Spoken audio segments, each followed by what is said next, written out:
Assalamualaikum, ini adalah media pembelajaran online mata pelajaran teknologi layanan jaringan pada SMK Negeri 3 Bengkalis. Dalam pertemuan ini kita akan membahas mengenai software.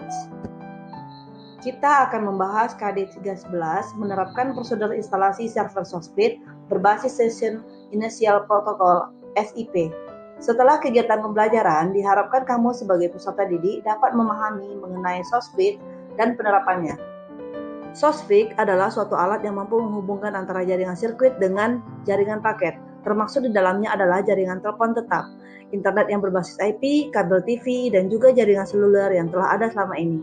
SOSFIC lebih dikenal sebagai IPBX. SOSFIC terdiri atas komponen-komponen berikut. 1. Media Gateway Controller. 2. Signal Gateway. 3. Media Gateway. 4. Fitur Server. 5. Media Server. Dan 6. Operating Support System. SOSFIC mempunyai 4 fungsi, yaitu 1 sebagai switching, 2 sebagai signaling, 3 sebagai controlling, dan 4 sebagai interface. Dengan fungsi switching, komunikasi point-to-point dapat dilakukan dengan atau tanpa terhubung langsung antara kedua node tersebut. Dan juga SOSFIC dapat terhubung dan memutuskan lalu lintas data, suara, dan atau video antara IP PBX dengan PSTN. Fungsi kontrol pada teknologi SOSFIC dilakukan oleh Media Gateway Controller yang berfungsi untuk mengarahkan, memvalidasi, dan menyediakan akses bagi pengguna, serta membuat rute pensinyalan ke jaringan PSTN.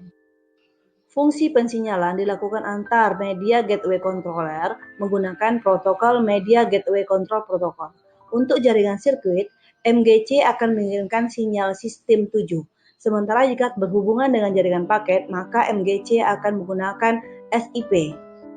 SOSFIC memiliki antarmuka yang disebut dengan Application Programming Interface yang dapat ditambahkan atau dikembangkan server-server yang digunakan untuk menambahkan layanan baru. Berikut cara kerja SOSFIC. Pertama, SOSFIC Customer Gateway dan IP telepon mengirimkan sinyal satu sama lain dalam paket jaringan dengan menggunakan protokol telepon seperti SIP. Setelah sinyal diterima, SOSFIC akan memeriksa apakah panggilan masuk yang berasal dari PSTN atau jaringan IP. Jika pihak yang akan dipanggil menggunakan IP, maka SOSFIC akan menginstruksikan gateway client source dan gateway client tujuan untuk membuat rute secara langsung dalam jaringan. Dan jika menggunakan jaringan PSTN, maka SOSFIC akan menginstruksikan gateway pelanggan untuk menuju rute media gateway yang berhubungan antara lokal dengan sentral trunk, dan MG akan bekerjasama dengan signal gateway. Salah satu contoh implementasi SOSFIC adalah VoIP. Sampai di sini dulu ya, sampai jumpa di pertemuan selanjutnya. Sip dan VoIP.